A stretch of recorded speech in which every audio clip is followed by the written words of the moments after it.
Trying to juggle motherhood and daily tasks can sometimes feel overwhelming, but I feel like I finally found a solution that has made a massive difference in my life. And I'm excited to share that with you all today. And that is time blocking. Using time blocking, I've managed my time and responsibilities much more effectively. So if you want to learn how to juggle motherhood and daily tasks with ease, keep watching. What is time blocking?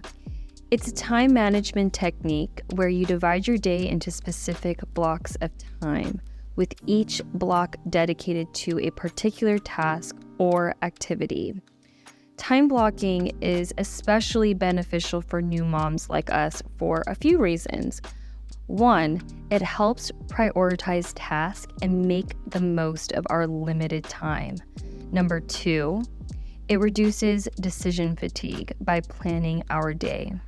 Number three, it minimizes multitasking, leading to more focused and efficient work. And number four, it provides a sense of control and accomplishment, which for me is essential for my well-being. Like you already know, if you've been following my channel for quite some time, you know that I love crossing things off. I love getting things done.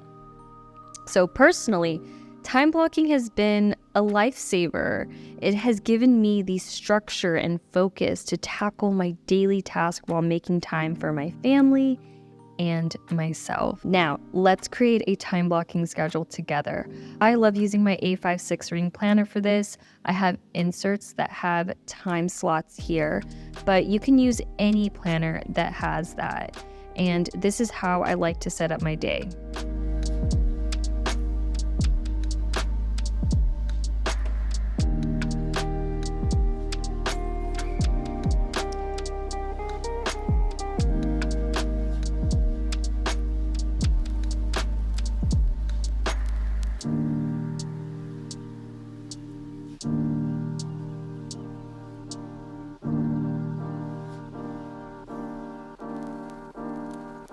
I like to fill in the things that I know will happen, like when I wake up, when I typically have breakfast, lunch, dinner, and then what time I go to sleep.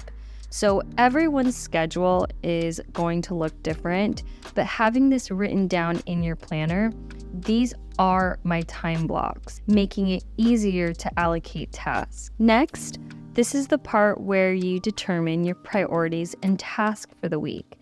At this time, I'm going to look at the previous week for any tasks that didn't get completed and migrate that to the current week. I'll then look at my monthly overview for plans, play date, dates with friends, book club, doctor's appointments, that sort of thing, and I will pop it in my weekly overview.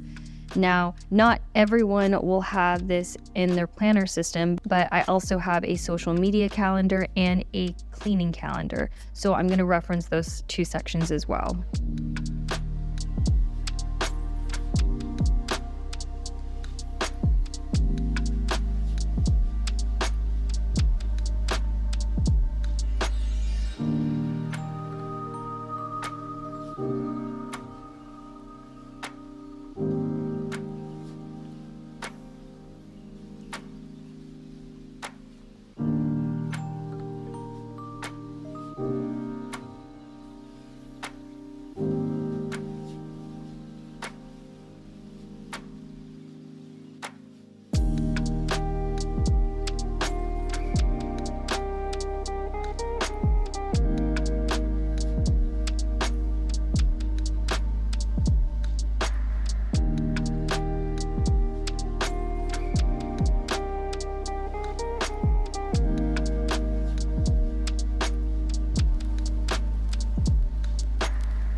So for this next step, I allocated time blocks for each task.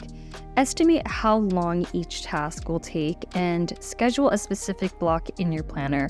If you're a mom like myself, add buffer time for unexpected events or duties that might take longer than anticipated.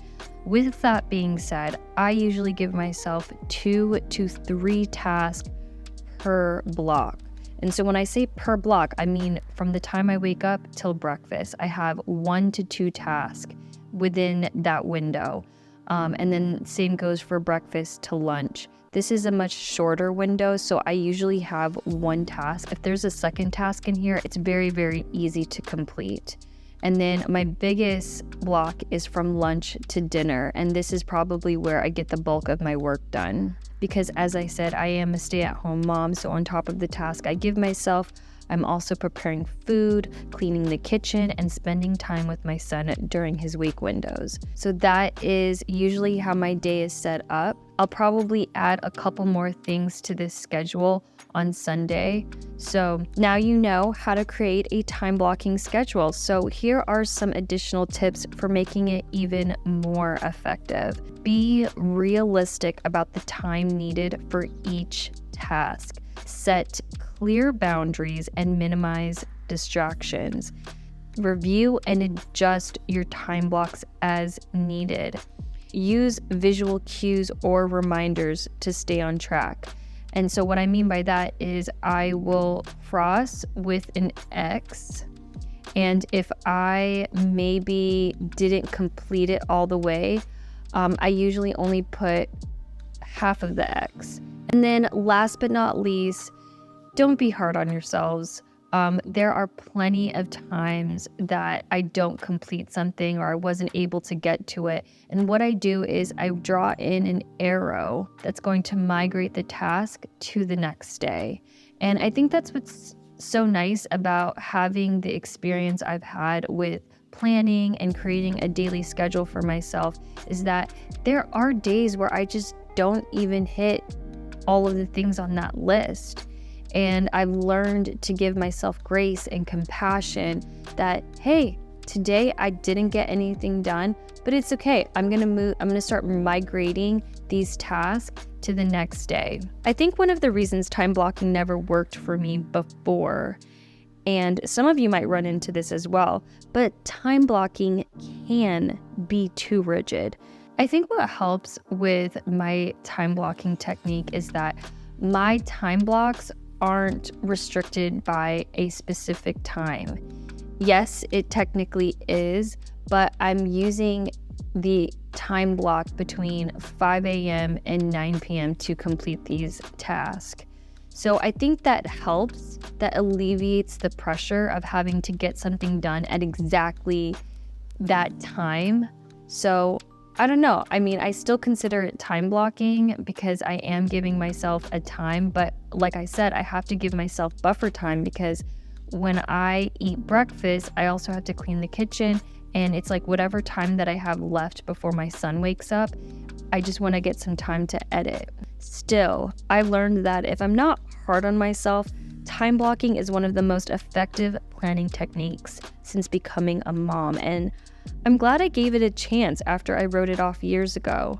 I've personally experienced a significant improvement in how I run my house, my work life, and my me time, my self-care.